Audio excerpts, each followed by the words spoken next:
மைக்கு கையில் வாங்கினோம்னா எல்லாம் சைலண்ட் ஆகிட்டாங்க. டான்ஸ் ஆடும்போது கூட இந்த சைலண்ட் இல்லை. நான் என்ன சொல்ல போறேன்னு ஒரு ஆர்வம் தான் இல்லையா?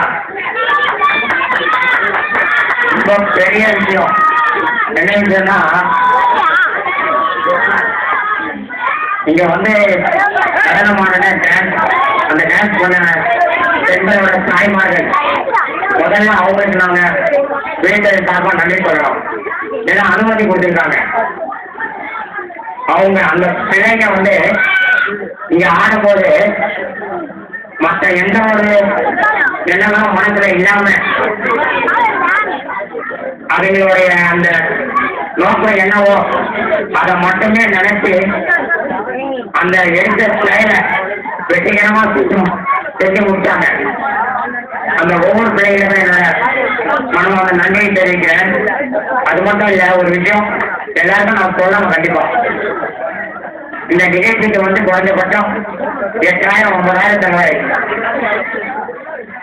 9,000 செலவாயிருக்கு. ஆனா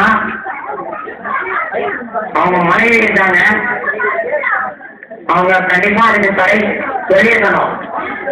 ஏன்னா அது ஜெகதீசனோட சொந்த காசை எடுத்து போட்டு இவ்வளவு செலவு பண்ணிட்டு இருக்காரு. தேவையில்லாத ஒரு வேலை.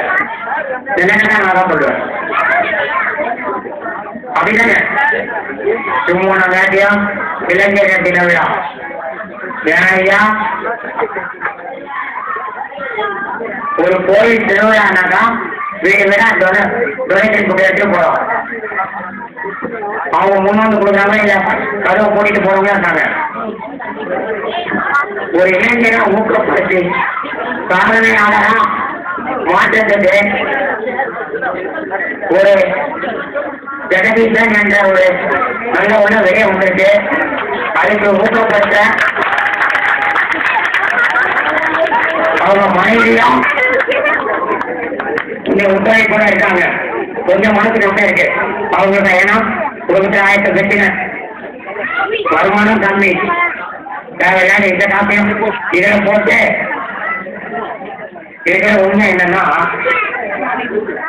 நான் என்னன்னா அவ்வளோ இது பண்றேன் அப்படின்னு நினைக்க வேண்டாம். ஒரு வாட்டர் பாட்டில் வாங்குறது கூட அவர் கையில காசு கிடையாது இப்போதைக்கு. அந்த நிலைமையில அவர் ஒர்க் பண்றாரு. அவ்வளவு கஷ்டத்துல எதுக்காக ஒவ்வொரு இளைஞரும் ஒவ்வொருத்தரும் வெளியில வரணும், என்னோட சமுதாயம் வெளியே வரணும், என்னோட பகுதி மக்கள் வெளியில வரணும். கொஞ்சம் யோசனை பண்ணி பாருங்க, எத்தனை பேருக்கு ஈடுபாடு இருந்தது கொஞ்சம் சொல்லுங்க பார்க்கலாம். நம்ம பகுதியில் ஒன்னே இல்லை, நான் இங்க வந்து உட்காந்து 4 மணிக்கு சேர் வரல, ஒன்றும் வரல, ஒரு 4 பேர் வந்துட்டாங்க.